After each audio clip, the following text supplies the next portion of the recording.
Oki, hello there, and welcome to the Fox Den.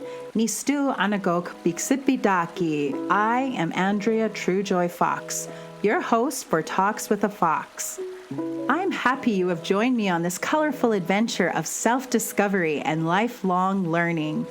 Throughout my journey, I have met some amazing human beings who are living inspirational and intentional lives as they fulfill their purpose and share their gifts with the world. I am excited to share these conversations with you, as well as some stories from my life as a Blackfoot woman, Nitsitabyaki, and as a teacher and artist who is navigating through this exciting and beautiful world we live in, challenges and all.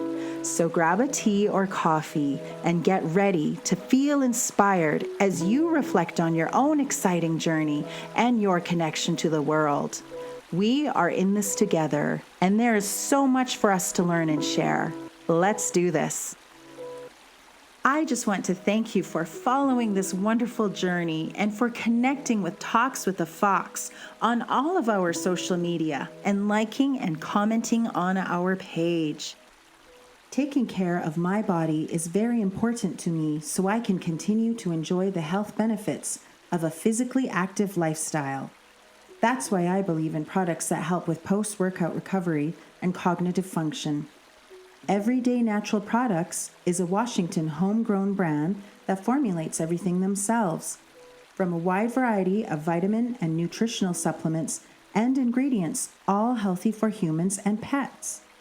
Natural products you can feel good about taking every day.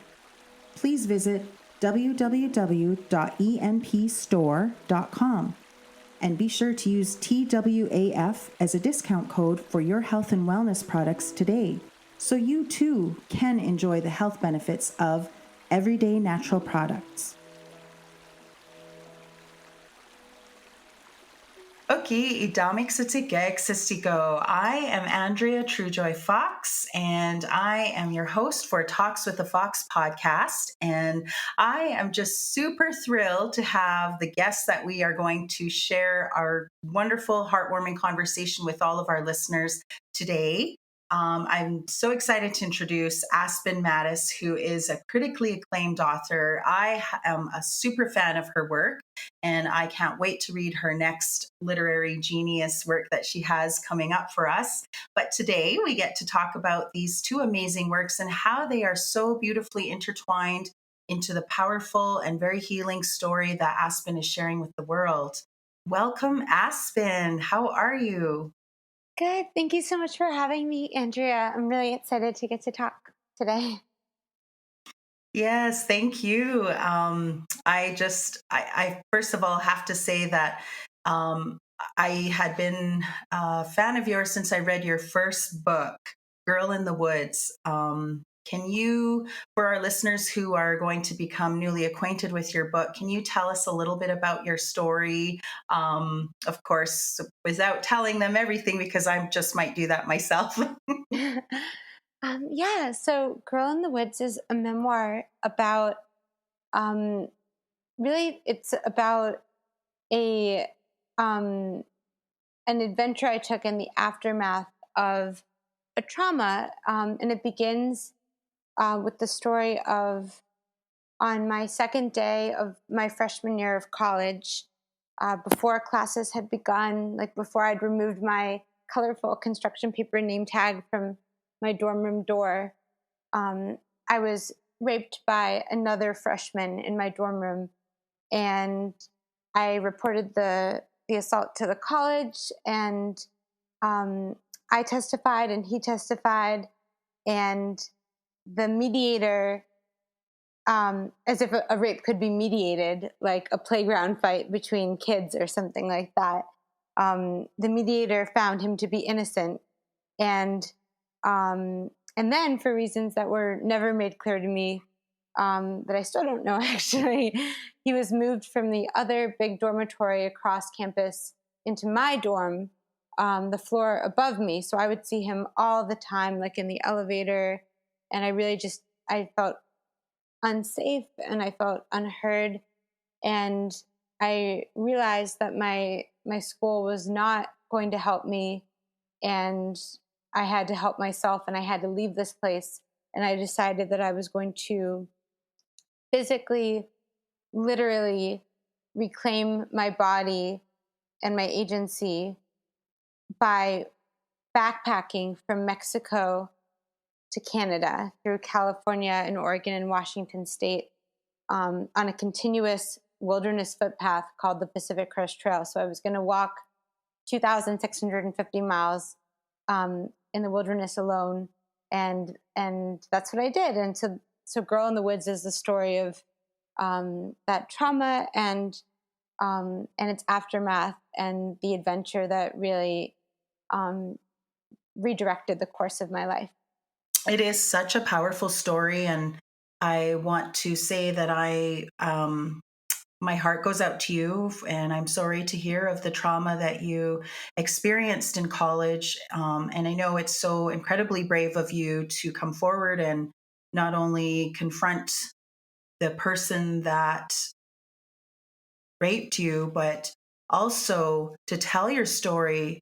And I believe in telling your story, you have empowered so many other survivors to come forward and carry that resilience and also to heal from what has happened. Have you had? I'm sure you've met different people along the way, and especially women in this case that have perhaps shared with you how your story has empowered them. Yeah, definitely. Well, thank you. I've heard from so many women and people of all ages and genders who have. I've heard from people who are in their 60s and who like Facebook messaged me about their rapes or their a gang rape in one case that occurred when they were a teenager and they'd never told anyone, and all these years had passed, and after reading Girl in the Woods they decided to reach out. And I've heard from so many young women who unfortunately were also raped in college and um, who were also um, kind of silenced by their schools and um, disbelieved. And I've heard from so many people who, um, in the aftermath of their sexual assaults, they also. So one thing that I included in the book, which I was really nervous about including, but it was true, and I felt like I needed to,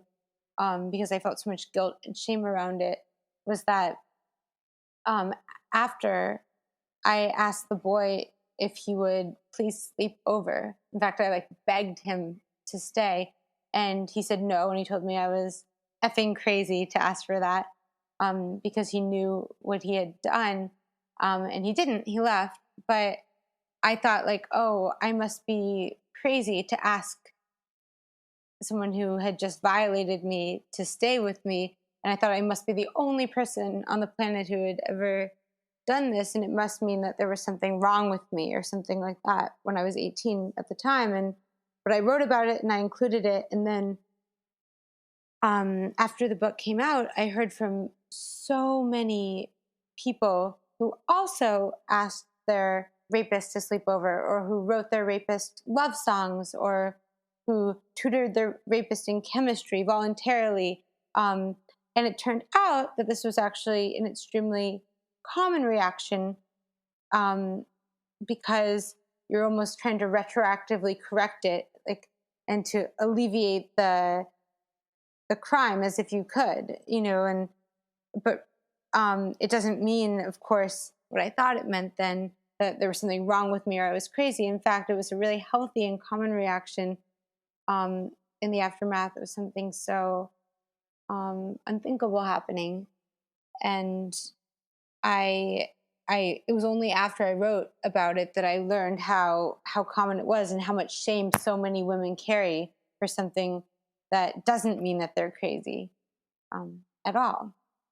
That is so telling of how powerful and necessary it is for other survivors to hear these stories, because like you said, it allows them to know that this didn't just happen to me. There is someone else out there who has unfortunately experienced this very traumatic, hurtful experience. However, I think it's, like I said, it's incredibly brave of you and also very courageous of you to speak about this. And I can only think of the many different women and, women who've experienced this, who have been raped and who've read your story and how powerful it is. And even other ways that people may have been violated, through other acts of violence. Just hearing that, you're someone who came through this, and you've been able to share it and heal in those ways. And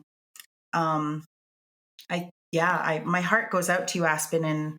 And I remember at the time I was going through a challenging experience in my own life, when I read your book, and I was just drawing from the strength that you carried in your words. And you took on this very long journey, physical journey. I think it was over almost 3,000 miles, 2,500 plus miles of the Yeah. Pacific Crest Trail.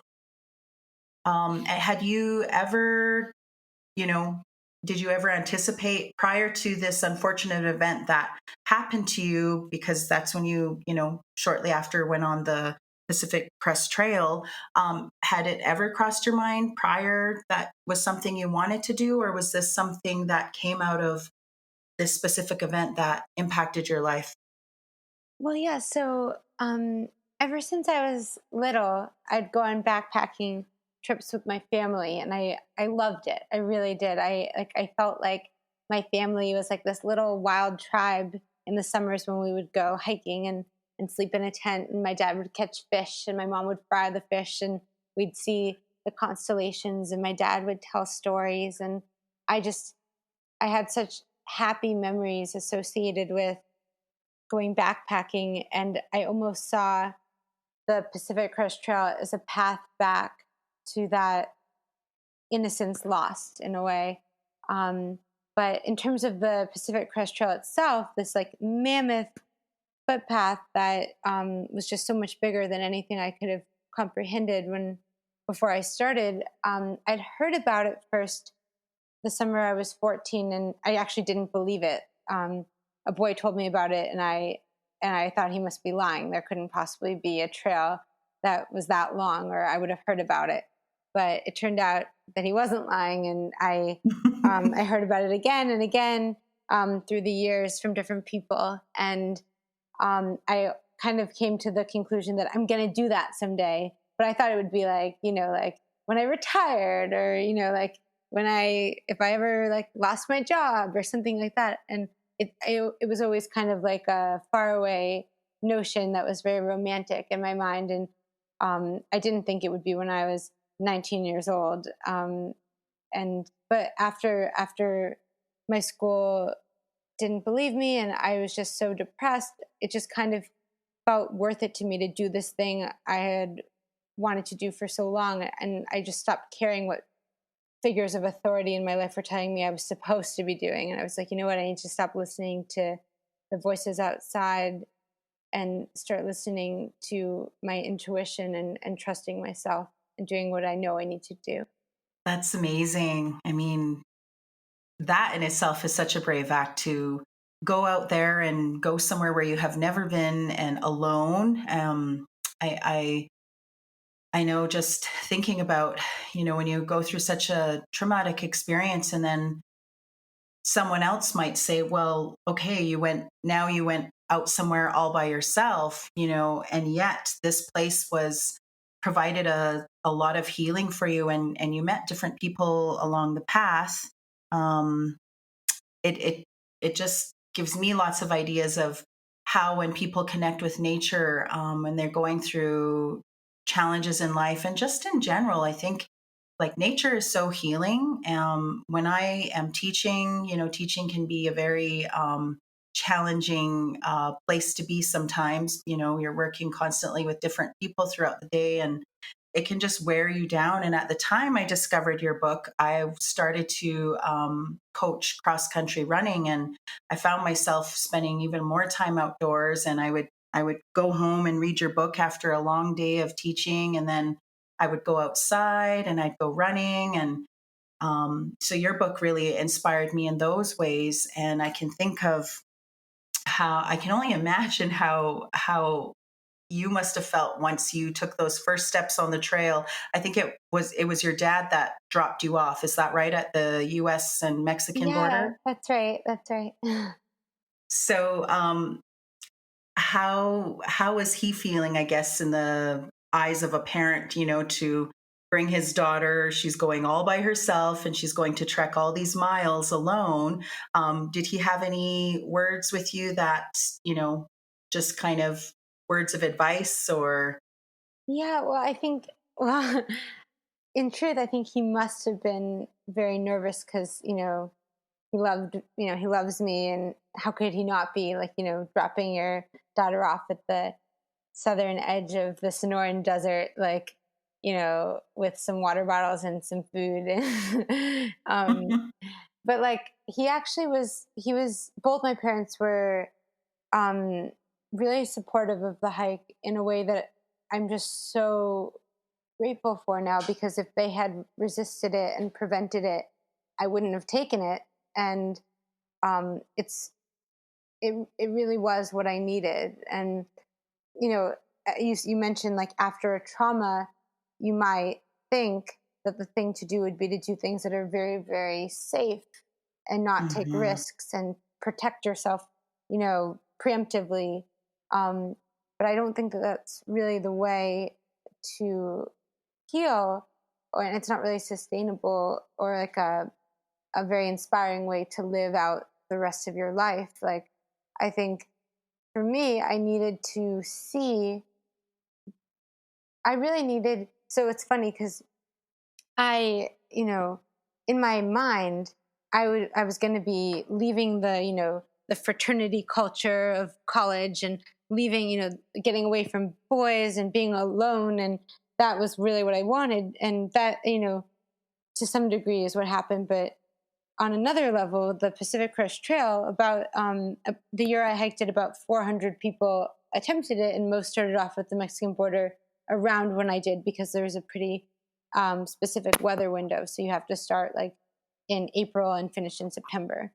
Um, Mm. so that you don't get snowed out in Washington, but you get to the High Sierra Mountains after most of the snow has melted out.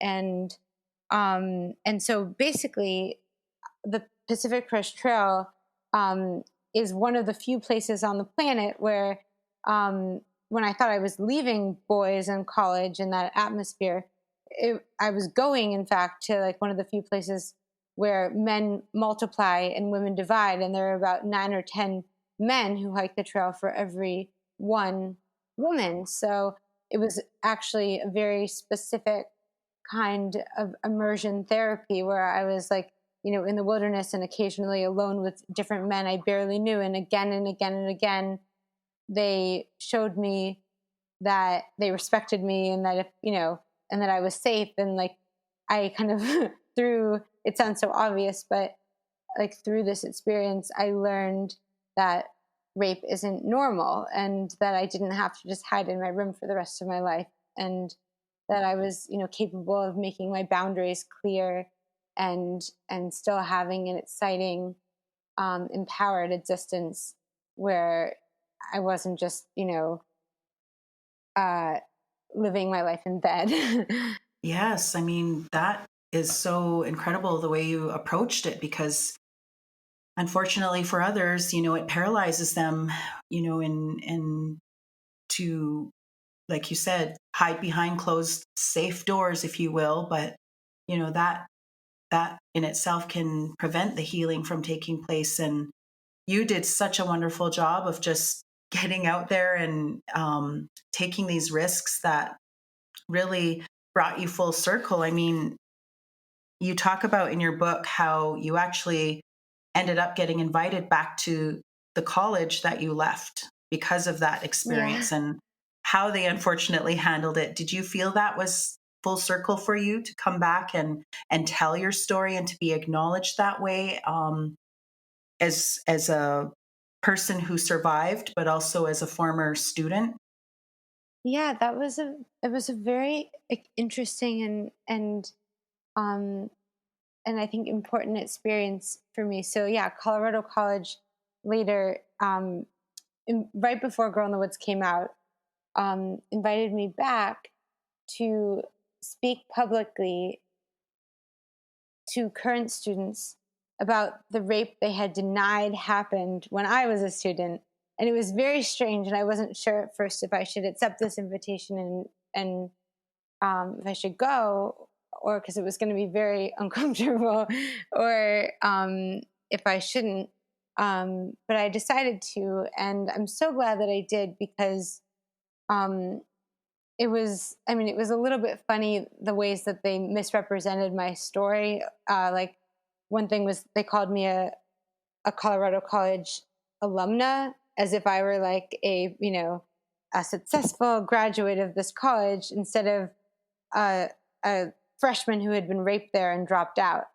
And they called me Mm. like a New York Times columnist, when in fact I'd only had at that point one piece published in the New York Times. And they like, so it was like they were trying to claim me as like a successful graduate, and kind of warp the story and totally obscure the fact that I had been raped at this place and left for my safety out of a feeling of necessity, and that they had denied reality when I was there.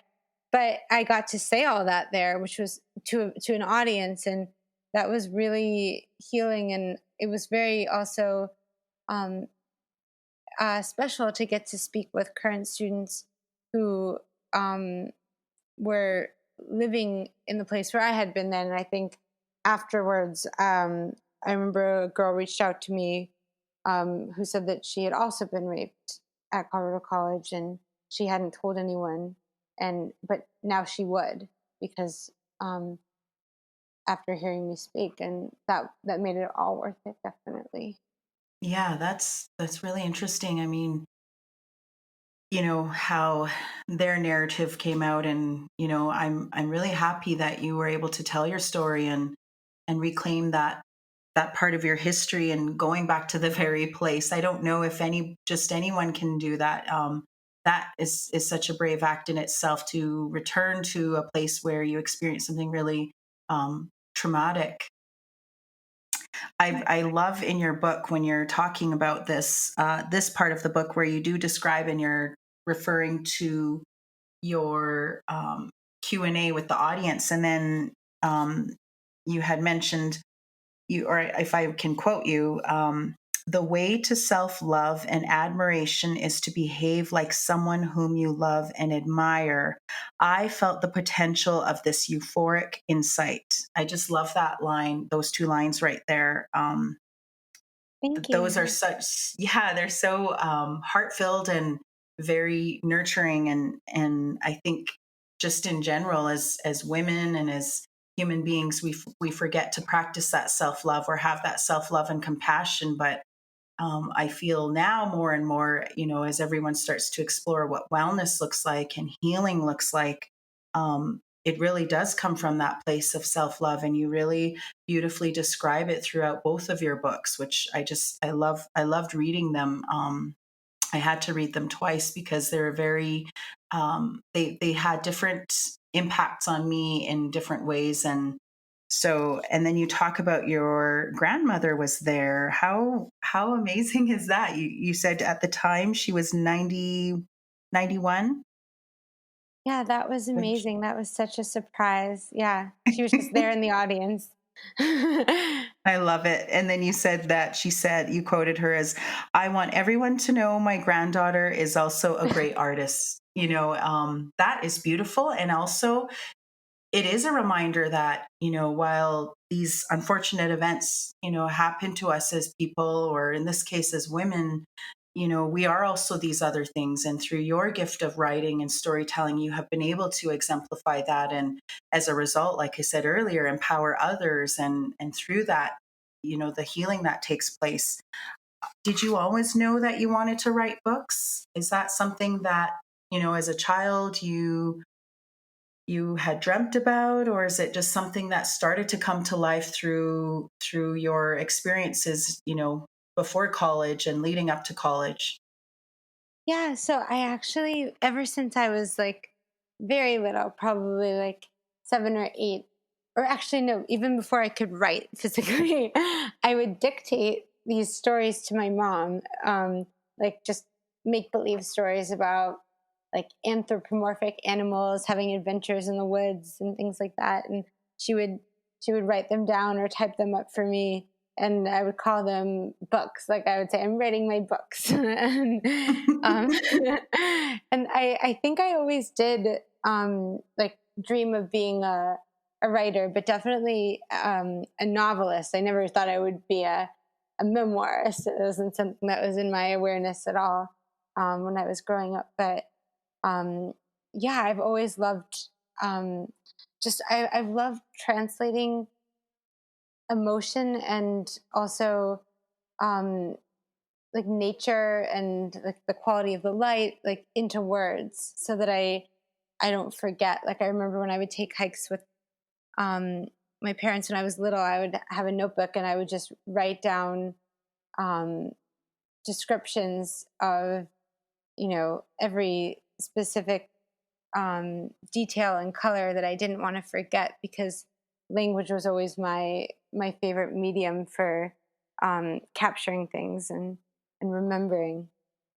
Well, I'm grateful as, a woman and as a bookworm that, there's people like you out there who are telling these stories, and we get to live through your imagination and through your gift of storytelling, and just even the imagery like that in itself. Aspen, as I read your two books, it felt like I was literally, there with you on your journey and experiencing things because of the way you had, because of the way you described everything, where you were and the people you met, and the moments that you had to yourself.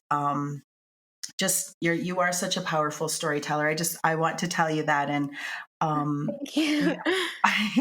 and I know that when I read Girl in the Woods, I had this feeling like there's more to her story. It felt like you left us at a point of, okay, there's more to the story and we're going to hear more. And of course, speaking to Justin, who you met on the trail, Girl Yeah. in the Woods. So I have to tell you, I couldn't have been more excited when I heard that you were working on another book, and which is your latest book released, Your Blue is Not My Blue, which is another sorry, let me requote that. Your Blue is Not My Blue, a missing person memoir. You wrote two memoirs, that in itself is really, I find that really interesting about you as a writer, to have two of them written back to back. But when, for the people that have read your books, it all makes sense. And with your story, I felt like, and then after reading Your Blue is Not My Blue, I feel like, okay, I need to know the next part, because you have lived such a very interesting life. And there's so much more that I know you will be sharing with everyone. Is that your plan for your third book after Your Blue is Not My Blue? Is there going to be a continual part? Because it felt like, without giving it away to our readers, because those are some important parts of the story, I felt like there was more that would come next, what happened after everything. Yeah, I mean, so the project I'm working on right now is actually a totally different thing. It's a screenplay I'm co-writing with my boyfriend actually, but definitely, I guess this is the short answer. I feel like um the I guess every story needs to end somewhere, and when you're writing, um sometimes you don't know what the end of a story is until 10 years later. And I in the I guess in the time since Your Blue is Not My Blue ended, um, life kept happening, and I certainly have more stories I want to tell. Yes. Well, I can't wait. Like I said, I'm a fan of your work, and I know that the next things that you work on, and I'm just going to continue to enjoy delving into your world. So to just to get our readers here who are new to your work, newly familiar, your blue is not my blue. So that continues with. So you met Justin, who is your ex-husband. You met him through the Pacific Crest Trail, and you talk about that in Girl in the Woods, and then you two got married afterwards. Fast forward to the future. After that first book was written, he disappeared. So yeah, I just have to say, when the way you talked about your whole process of that and grieving that relationship, and yet you had this deadline to finish what at the time was your book Girl in the Woods. I could relate to that in my own way, and I know there's so many others out there when life happens to you, and meanwhile you have these deadlines or expectations from others in your, I guess, in your professional world. How do you get through that? And um, I felt really personally connected to how you described that, when something happens unexpected, in this case in a relationship, and then you have to carry on and continue to fulfill your other responsibilities and the looming deadline of your book. I think I found that really relatable, and I know a lot of people can as well. But can you take us kind of through just the point of where he disappears? At that point, did you know that this would be something that you would continue on telling in your memoirs? Like, did you know that this was that on your mind? This will be a story I'll tell someday. Well, wow, there's so much, so much.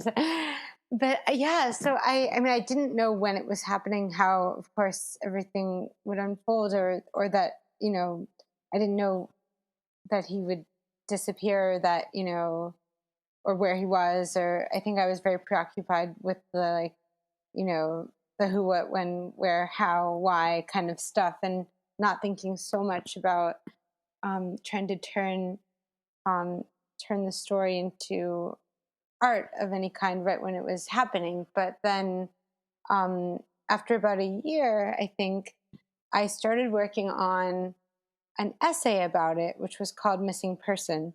And I my my goal, or my thought was that I wanted to publish this essay in um, the Modern Love column in the New York Times, where I had published an essay called A Hiker's Guide to Healing that had launched Girl in the Woods. And um, so I thought, oh well, that worked. So I think I'll try doing that again. And so I tried to write the story of, you know, how after 2,000 miles of walking alone on the Pacific Crest Trail, I met a man who was also walking from Mexico to Canada. And it turned out he had started off at the Mexican border just 2 days after I had. And for about 3 months, we'd been within about a day's hike of each other, trekking north in sync. And how in Bend, Oregon, we'd finally met, and we liked each other, and we decided we wanted to finish the hike together. And we were 600 miles from Canada. So the story of finishing the hike together, and then, a year from when we met, returning to those same mountains and getting married, and then moving together to New York City, so I could pursue a writing career. And then him, after 3 years of marriage, him leaving to attend the funeral of our mutual friend who had actually introduced us on the trail, and him never coming back from the funeral. So that was going to be an essay. And as you can probably hear, even in my saying that, that's a lot to jam into a little essay. And so I I tried to write this essay, and I submitted it to Modern Love, and I felt really good about it, and it got rejected because it wasn't exactly a love story. And then I submitted it somewhere else, and it got rejected, and I rewrote it, and I submitted it somewhere else, and it got rejected, and I rewrote it. And I spent 3 years off and on working on this essay, and it just, after a while, I was just thinking, maybe this isn't supposed the story that I'm supposed to tell. Maybe it's time to move on and, write something else. And um, and then essentially my boyfriend told me, like, I think that this is a book, not an essay. And so it took me 1 year to write the book that I had spent 3 years trying to write the essay of, which is so crazy. Wow. Yeah. I mean, yeah, well, I'm so happy that, the process led you to writing the book, because there is so much that just, came out of it. I appreciate how you shared your relationship with your parents. You share those parts of your story in your latest, Your Blue Is Not My Blue. You talk about your mom and you, is more specifically, that journey of healing through your mother-daughter relationship. um do you feel that your writing, you know has been an avenue of these opportunities where, it's deepened your relationships? Because, you how I perceive your writing is very reflective. You have a lot of insight about who you are and your experiences. And, you know, in writing and expressing yourself, has that been an avenue of being able to deepen your relationships or reconnect with Mhm. others in your life? Oh, wow, that's a really good question.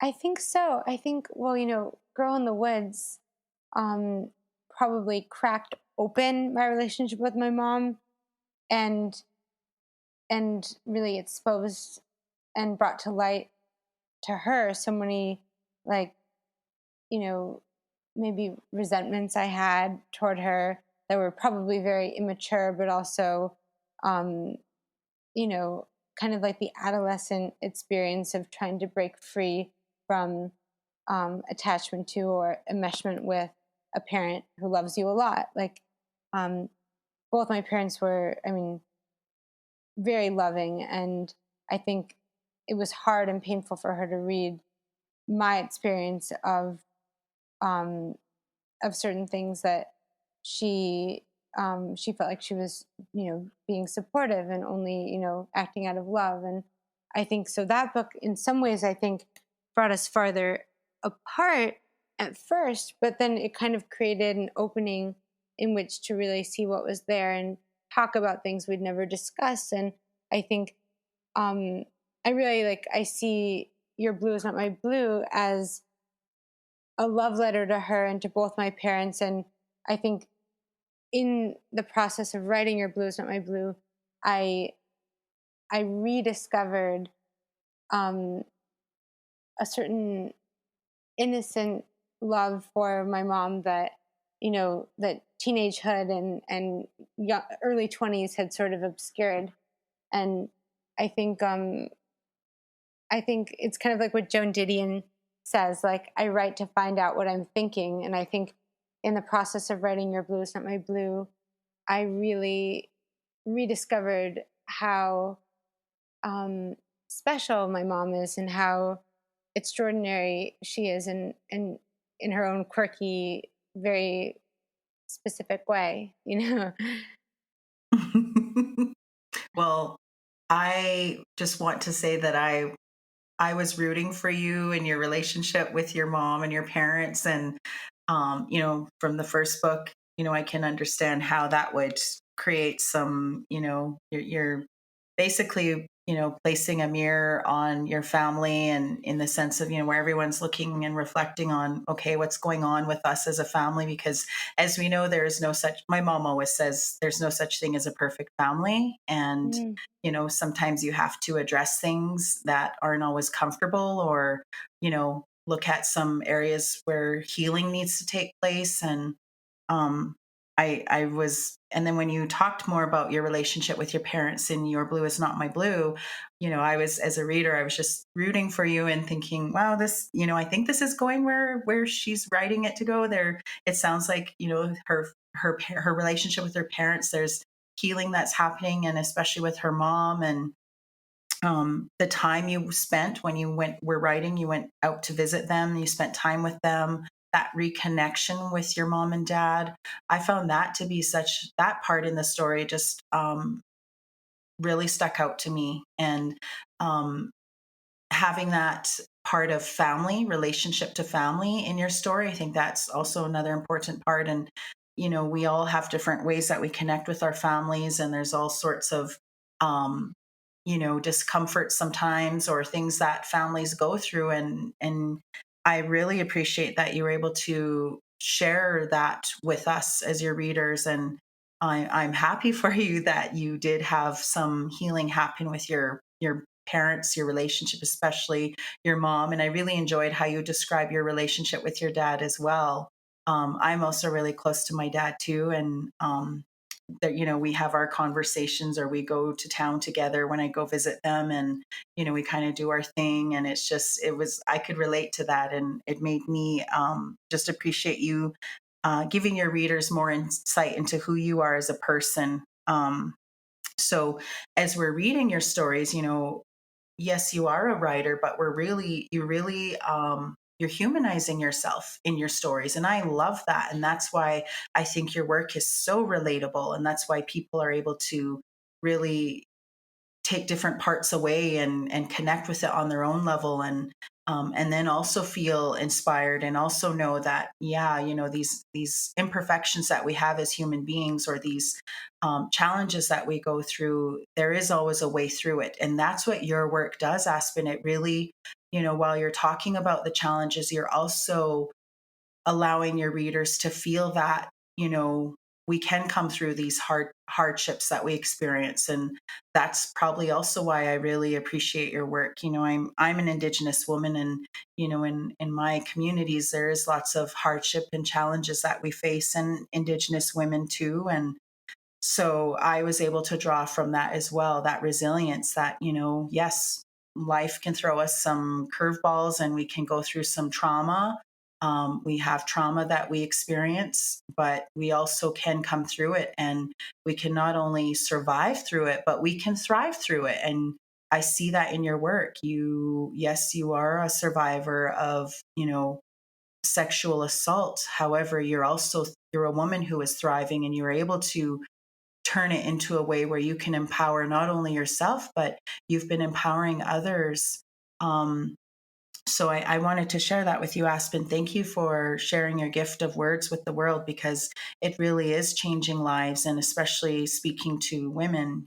There's so many women out there who have not told their story yet. And, in hearing about your story and reading your books, I know that you're going to be able to inspire them to find their own healing pathways. Thank you so much. Yeah, I hope that one of the impacts of Girl in the Woods, and also of Your Blue Is Not My Blue, is to cause people to see that they're so much stronger than they might have been told, or they might have believed that they are, and so much more resilient and competent and spectacular. Hmm. Yes. So I'm curious. Well, first of all, I found it really interesting how also you talked about the relationship that you had maintained with Justin's parents, your ex husband's parents. Um, I thought that was very unique, because it's not often that you do hear those relationships get maintained, or that there's still some connection. Unfortunately, when a relationship ends. However, you were able to connect with his parents, and I found that very interesting in the book. And you even went out there to California and spent time there, even like after he had disappeared. Was that really comforting for you? Being able to, even though you didn't have any answers at the time, but still being able to connect with his parents, his family. Was that a place of comfort for you throughout that unexpected situation? Yeah, it really was. They are just so kind, and really just good people. Very, um like, to open your home to your not quite daughter-in-law anymore, because it's just really, I think it's very uncommon, but also just, um, I think it was exactly what I needed. And at first, I think my desire to go there, back to that house, was coming from a less healthy place. It was coming from a place of wishing to return to a past that I couldn't reclaim. But eventually, I think it really bloomed into the recognition of a kindred spirit in my mother-in-law, and also a friendship that was going to endure the marriage. And I actually ended up visiting and going back a couple of times a year for years after. So they were really so good to me, and I'm really grateful. Well, each of your books, as I think about them, they're filled with life lessons. They're filled with reminders that we don't always have to do things the way that we think we should, or the way that we are expected to, or the expectations of others, or even just what society, how society places, Mm, expectations on us. Well, I'm no longer, married to this man, or I'm no longer, so therefore I probably shouldn't maintain a relationship with his parents. But you did the exact opposite of that. And again, like I said, I find these different life lessons in your stories, and it helps us to rethink and reimagine how we're currently living our lives and the choices we're making, and reflect on that. And I don't always have to go with what others expect, or I don't always have to follow the rules, if you will, that mm, sense. yeah. So I found that really interesting, how you really, you talked about your relationship with Justin's parents, and kudos to them as well for, you know, um, welcoming you, and maintaining that, because, on their end as well, they didn't necessarily have to maintain that relationship either, but I found that very unique.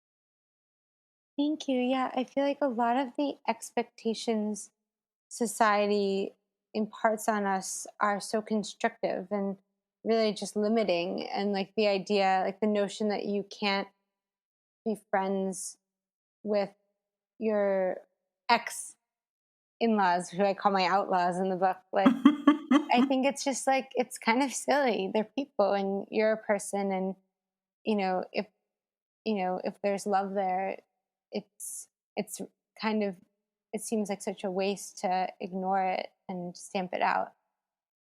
Yes. Wow. So, one of the characters in your Blue Is Not My Blue, that I really found comfort in her presence in your life. So, as I'm reading your story, it's like you're taking us, the reader, through everything.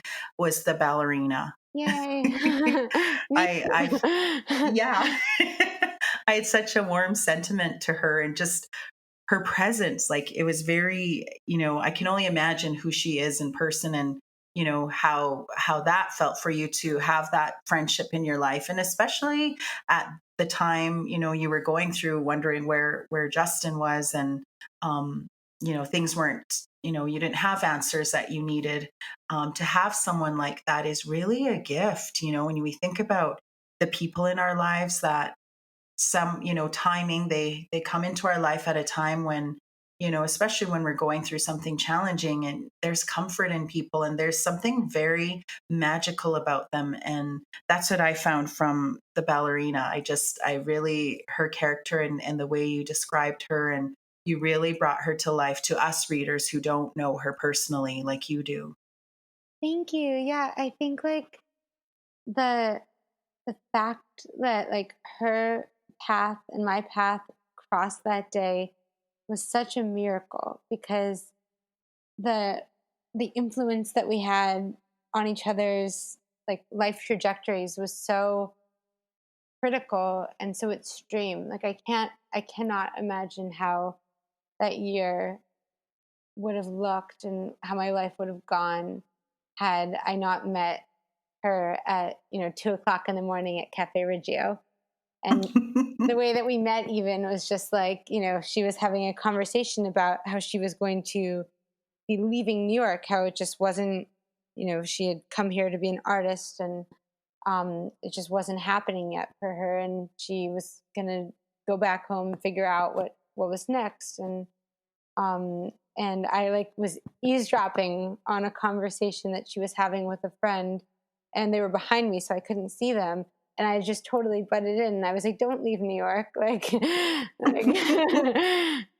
And just yeah, and we ended up eventually her friend who was there left, and it was just her and me, and we talked for hours, and then the cafe closed at 4 o'clock in the morning, and she came over and she slept over that night, and then we talked until sunrise, and slept that day. And then the next day she slept over again, and then on the third night she slept over, and Justin actually cleared out a little shelf in the bathroom for her toiletries. And he really loved her too. She was impossible not to love, and we're still really, really close to this day. Aw. Yeah, your book, your blue is not my blue. Really, it touches on so many themes like friendship, relationships, mentorship. Even I want to just talk a little bit about your mentor, Nicole.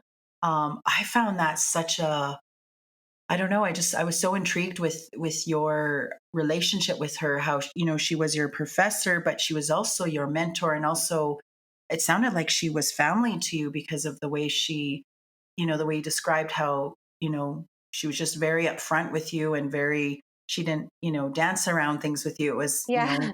when you especially when you're on your deadlines, but yet she also had that compassion for you. Like that is a very one as a student, one can only hope to have that sort of mentorship and kinship with their teachers. And I think it was amazing how and I love how you described how you would take those walks with her in the park and at nighttime, and a very unorthodox way of teaching and mentoring.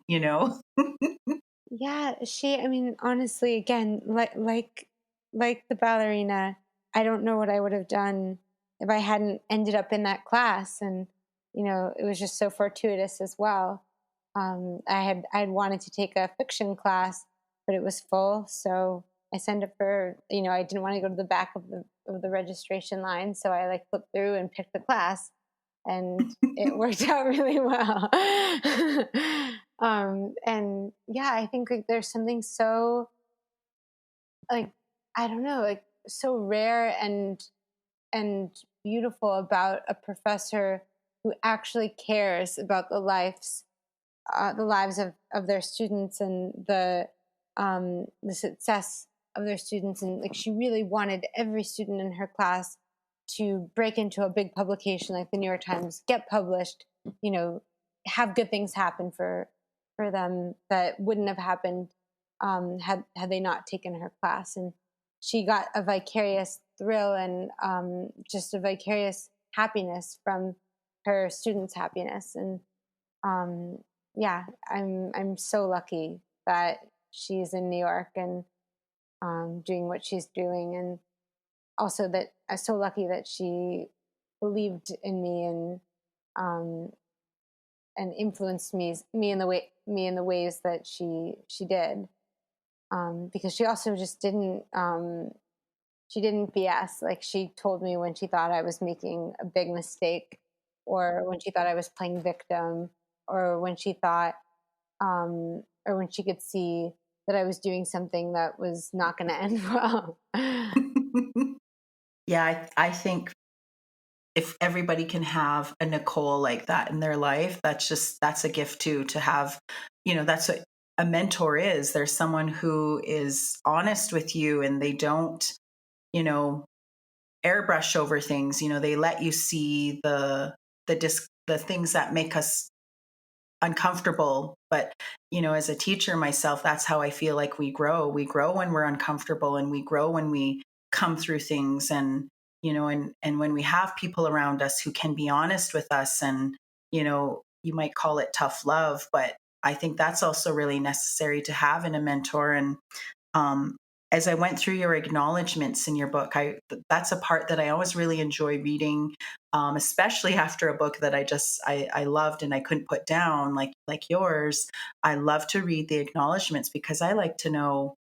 I love finding out who was there throughout the journey and who was part of the process. And as I looked at your acknowledgments, there's so many people in there, and you didn't just write a few lines about everyone. There was personal little anecdotes in there, or little key sentences and words that gives us an idea of how important they are to you and their impact on you. And I just think that's really telling about who you are as a person, Aspen. You're a very generous person, and you're generous even in how much you share of your stories so that others can be informed even about their life choices that they're making and have that deep reflection on themselves and walk away feeling empowered or inspired or thinking deeper about the way they're living their lives. And that's another reason. Those are reasons why I really appreciate your work. And I really can't wait to read your next novel that comes out, because I know there's so many more. There's just so many stories inside of you that are yet to be told. Thank you so much. And I think about the acknowledgments, like there are so many people without whom Your Blue Is Not My Blue wouldn't exist. Like it took like just, I mean, I feel like it's like a magic network of dots that all connected. When I look back, I can see the pattern and how every single one of them was essential. Even even like um the rift I had with my mom for some time, like if I hadn't, you know, gone into such a dark place, I never would have, you know, probably wouldn't have gone home for such an extended period of time, and our relationship wouldn't have transformed and healed in the way that it did. Like when I went home, I was basically broke.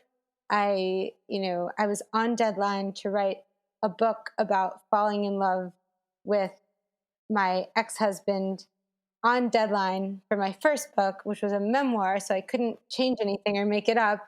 And it was all in his absence while I was heartbroken over him. And so it was a very specific kind of psychological torture, which is definitely like a theme in the book and a source of a lot of the conflict in my life during that year. But I had to like kind of break down, and I had to have all those things happen in order to go home to um, to find that in all those cracks there was gold, and those cracks were really an access to gold I never would have unearthed in my relationship with my parents. And when I came home, I hadn't slept in days, and the first few days there I didn't sleep, and my parents took me to the emergency room after 5 days and 5 nights. I think it was like 119 hours or something like that of not sleeping.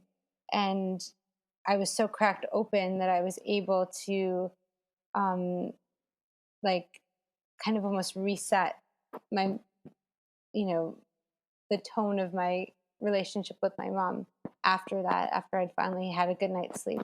And they were so amazing and they took care of me and during that time. And I it became undeniable to me that they loved me, and they had been there for me all along, and I just hadn't seen it.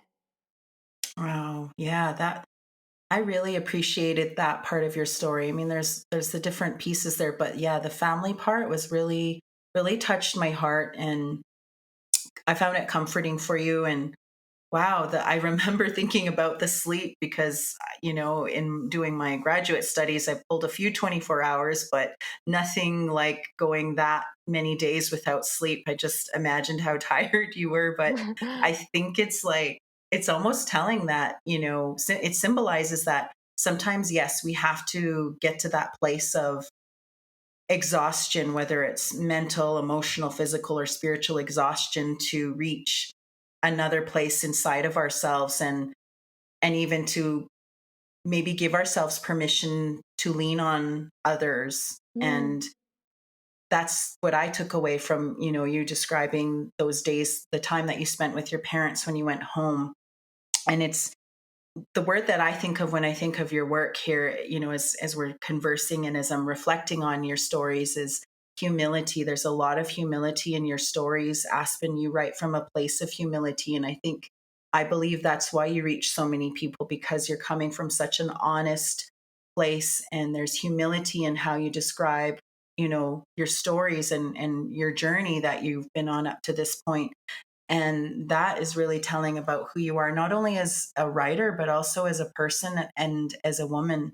And it's a reminder that, we can come through hard things. Your two books here that I've read, Girl in the Woods and Your Blue Is Not My Blue, are very affirming that we can come through hard things and that we are going to be okay, no matter how challenging or dark or um, breakable it feels, that we can come through it. And that's what your writing reminds us of. And then also the connection, that there are people around us that love us and support us, and that, more importantly though, the self-love piece, that you talked about in Girl in the Woods, and your discoveries, and even in Your Blue Is Not My Blue, the different affirmations that came to you throughout this process. And you were able to see how that relationship, you know, wasn't serving you in the direction you are flying in,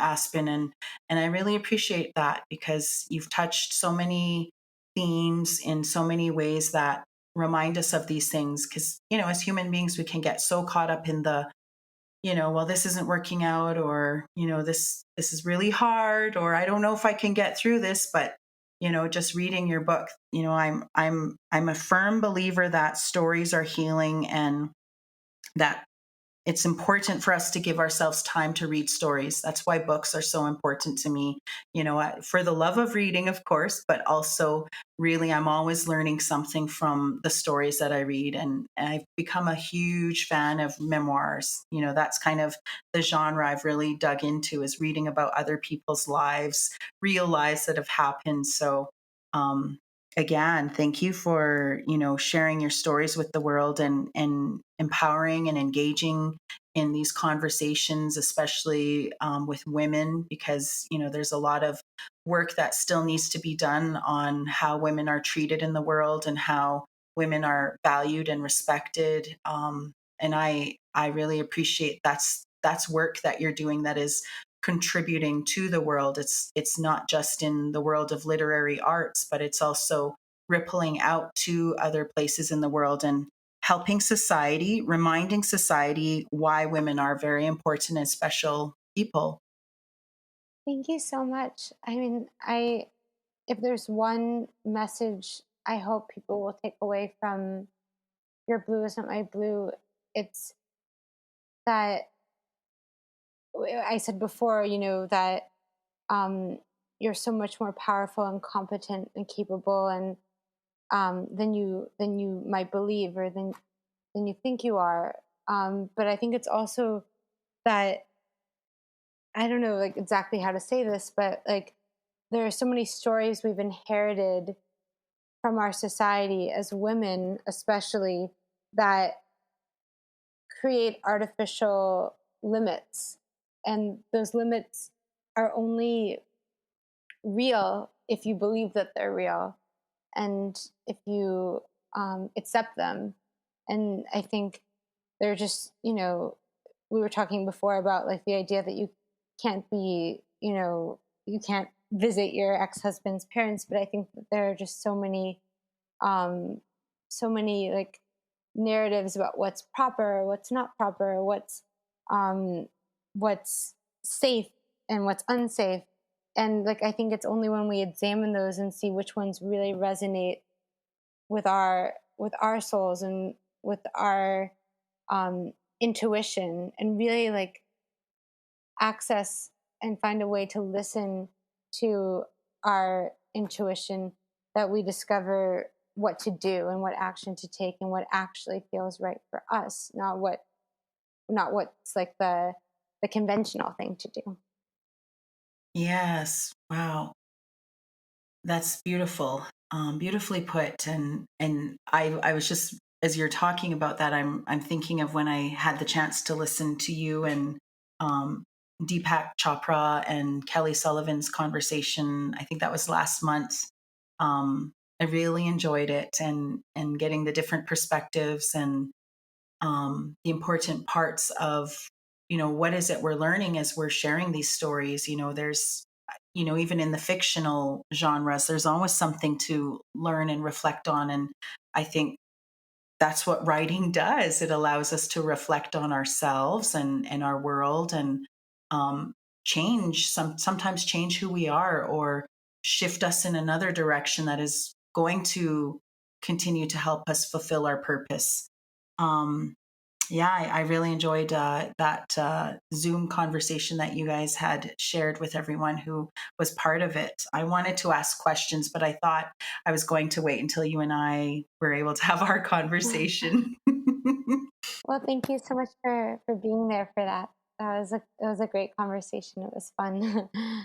Yeah. So I guess before we close our conversation here, I wanted to ask you, how has life changed for you as a writer, with a new book that has been released and with this whole quarantine life situation, because typically you would be on a physical book tour, So how is that changing things right now for you as a writer? Well, yeah. So initially, I mean, my thought was like that it would be kind of disappointing that I wouldn't be able um to go on a tour and interact with people. Or I kind of had a uh two-edged response to it. Like part of me was very relieved I wouldn't have to, you know, fly from place to place and Mm-hmm. and kind of give all of my energy to something that's more promotional than creative. And I prefer the creative part usually, though I love having like deep conversations with people who have read the book or who are sharing their story. Like I love talking with you right now. But sometimes it would feel draining to like have answer the same questions again and again, especially answering the questions to people who hadn't yet read the book. So it was very surface, the level of the conversation. And so I felt a little bit relieved and a little bit disappointed at the same time at first. But I think ultimately, it's actually been a huge blessing in disguise to not have expended all my energy on a tour for the past few months, and instead to get to use that creative energy more productively and in a more fulfilling way. And I've just been writing a lot. I wrote like a whole first draft of a book, and I am now working on a movie with a screenplay with my boyfriend, and it's been really fun and obviously very antisocial in a way. But with FaceTime and all that, I still get to see Mm-hmm. everybody who I love, and overall, like I feel very lucky. Like my life has been um, obviously impacted by the pandemic, and I miss certain things, like just being able to see friends and travel really freely. But um, and I also we got stuck. My boyfriend and I, we were in Portugal when the pandemic broke out, and we were planning on being there for a month writing, and we were stuck there for 4 months. And I Wow. guess there are worse places to be stuck, but by the end, we were definitely ready to come back to America.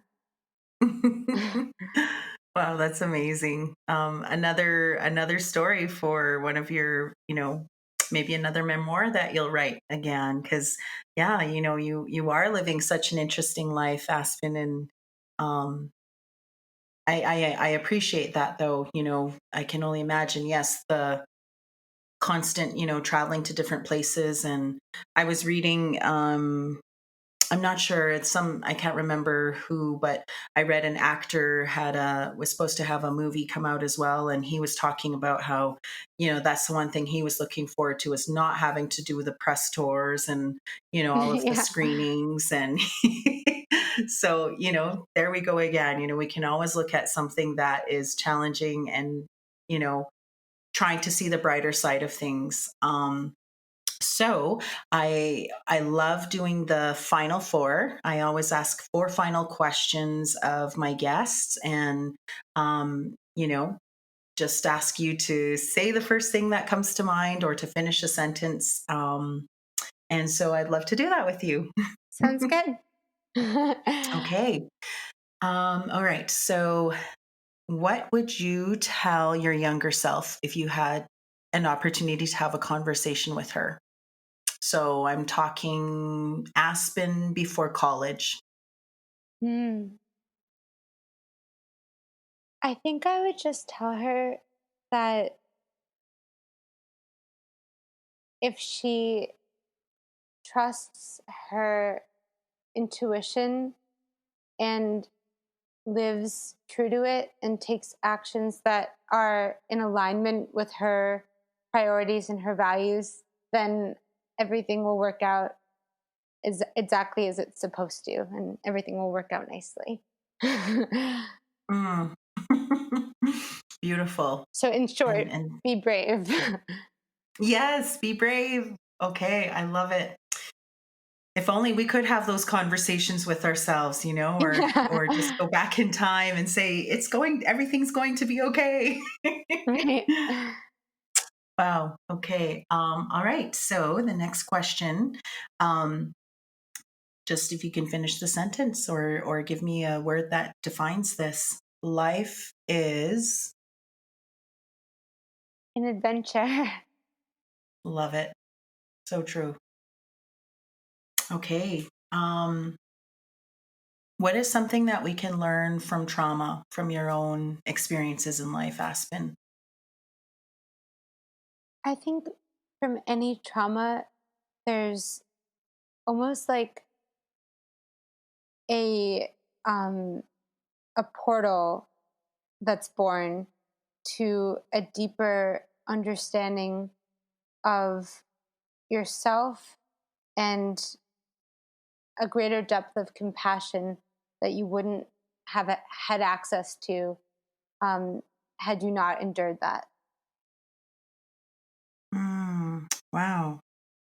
Yes, that's a really important way to look at it. Hmm. Thank you. Okay. I'm curious. Do you have a trail song? If there's a song that you could pick that could define your experience on the Pacific Crest Trail, so one song that you could pick that would just be the, song that describes your overall experience. What song would that be? Wow, just one song. That's hard. um, let me think. Well, there were definitely songs that I listened to a lot on the trail, but I'm trying to think Yeah. like maybe Born to Be Wild. um, no, that's not right. Um, honestly, maybe It's a Wonderful Life, like Louis Armstrong.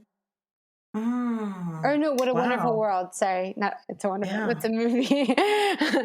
What a Wonderful World by Louis Armstrong. Wow. Yeah, I love Louis' music. That's just having read your Girl in the Woods memoir, I would completely agree. Yeah, that's beautiful. And again, it's so telling of how you look at the world and everything. Well, Aspen, I just want to say thank you. I'll say thank you in my language, which is Blackfoot. Neetik dach sidak. And that means I have gratitude for what you are doing, and I have gratitude for you taking the time to share your story with me today. Thank you so much. It's definitely made my day, and I'm super thrilled to share this conversation with my listeners. And I look forward to seeing the next beautiful literary work that you come out with. Thank you so much, Andrea. This was a beautiful conversation, and thank you so much for your perceptive and wise questions and your compassionate um, insights as well. Thank you. And have a beautiful rest of your day, and take care and stay safe. Thank you. You too. Have a beautiful day. I am incredibly honored to have shared space with Aspen and to hear her powerful story of resilience and also of courage. It takes a lot to come forward and tell your truth about something so traumatic that has happened, and Aspen has done that in such an incredibly beautiful and powerful way. And not only has she shared her story, she is also changing lives of other women by encouraging them to come forward and tell their story simply by reading her story and hearing the power and the bravery that it takes. It is okay to say, this is what happened to me. But also, it's so important to see how we can heal through these traumatic events that have impacted us and so many women in the world. It's important that we also remember the power and beauty and strength of all women, that we as women hold that strength within ourselves, and we do hold the power to heal ourselves and to heal each other and our communities.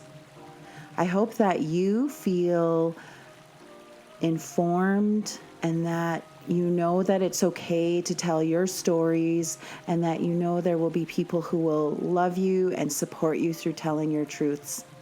I wish Aspen all the best, and I certainly look forward to reading her next book. I am such a huge fan of her work, and I want to encourage you to pick up both of her books, Girl in the Woods and Your Blue is Not My Blue. They are so colorful with the language that she uses, and she really brings you into the story. You can learn more about Aspen on her website. That's www.aspen-matis.com, and also catch her on her journey through Instagram and Facebook as well. I'm going to leave you with a beautiful quote from Aspen's latest book, Your Blue is Not My Blue.